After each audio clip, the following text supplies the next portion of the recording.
కళ్ళు కైపెక్కించే పోకళ్ళు కాటేస్తే కాదంటానా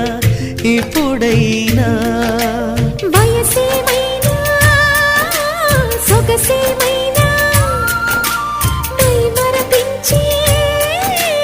మనసేమైనా నవ్వు నవరాత్రి నీ కోసం తీసుకువస్తున్నా మైనా